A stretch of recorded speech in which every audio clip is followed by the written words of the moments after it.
হয়,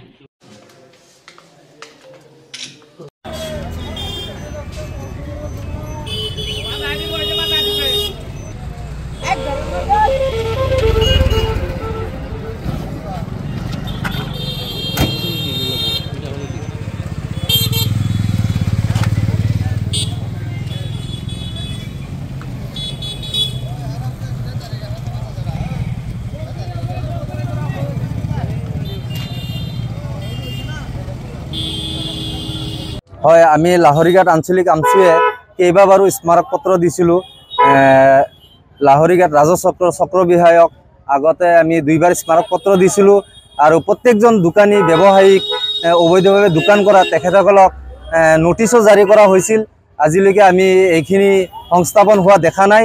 গতিকে আমি আজিৰ স্মাৰকপত্ৰত উল্লেখ কৰি দিছোঁ, অহা 15 দিনৰ ভিতৰত যদি বেদখলকাৰী যিসকল আছে তেখেতসকলক ৰাস্তা মোকলাই নিদিয়ে, তেতিয়াহ'লে আমি 15 দিনৰ ভিতৰত গণতান্ত্ৰিকভাৱে আন্দোলন কৰিবলৈ আমি লাহৰীঘাট আঞ্চলিক আমচুৱে আন্দোলন কৰিবলৈ বাধ্য হ'ম বুলি আমি দাবী জনাইছোঁ।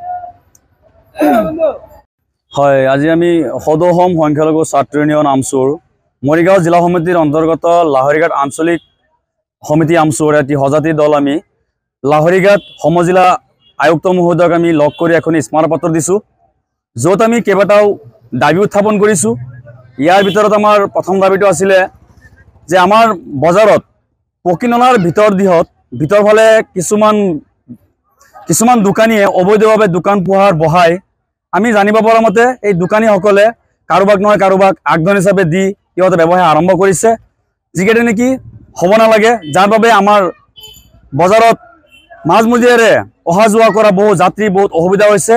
বিশেষকৈ স্কুলীয়া ছাত্ৰ ছাত্ৰীৰ স্কুলত যোৱাৰ সময়ত বা স্কুল ছুটিৰ সময়ত, স্কুল অহাৰ সময়ত বহুতো অসুবিধাৰ সন্মুখীন হয় আৰু কেইদিন পিছে এই ৰাস্তাতেই যান জঁটৰ কাৰণে বহুতো দুৰ্ঘটনা হয়, যাৰ বাবে আমি আজি এখন স্মাৰকপত্ৰ দিছোঁ।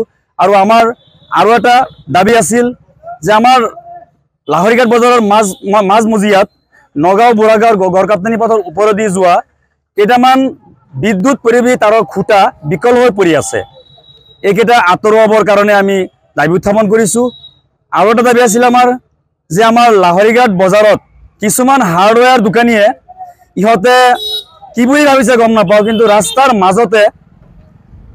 মাজতে ইহঁতে নিজ ইচ্ছা মতে ইটা বালি বিভিন্ন ধৰণৰ ইহঁতৰ ব্যৱসায়িক সামগ্ৰীবিলাক ৰখাই থৈ আমাৰ যিটো ৰাজহুৱা ৰাস্তা ইহঁতে দখল কৰি ইহঁতে আমাৰ সৰ্বসাধাৰণ ৰাইজৰ অসুবিধাৰ সৃষ্টি কৰিছে। আমি এইবিলাককো উচ্ছেদ কৰিবৰ কাৰণে আমি আজি প্ৰশাসনক দাবী জনাইছোঁ। ই ৰিক্সাসমূহৰ যি অটবালি আৰম্ভ হৈছে, আমি ক'বলৈ যাম যে ই ৰিক্সাবিলাকক যাতে প্ৰশাসনে আমাৰ যিটো লাহৰীঘাট মেইন বজাৰৰ মাজমজিয়াৰ পৰা আঁতৰত নি অলপ নাতি দূৰত তেখেতসকলক যাতে আস্থানৰ ব্যৱস্থা কৰি দিয়ে, সৰ্বসাধাৰণ ৰাইজৰ স্বাৰ্থৰ বাবে এইখিনি কৰিবৰ বাবে আমি প্ৰশাসনক দাবী জনাইছোঁ। হয়, আজি যি অৱস্থা হৈছে আমাৰ লাহৰীঘাট বজাৰত, যিসকল নেকি অবৈধ ব্যৱসায়ীয়ে যেনেকৈ আমাৰ এই ৰাজহুৱা সম্পত্তিবিলাক ৰাস্তা পদূলিত বহি এখেতসকলে দোকান পোহাৰ বহোৱা আৰম্ভ কৰিছে, ইয়াৰ বিষয়ে আমি প্ৰশাসনক আমি স্মাৰকপত্ৰ দিছোঁ।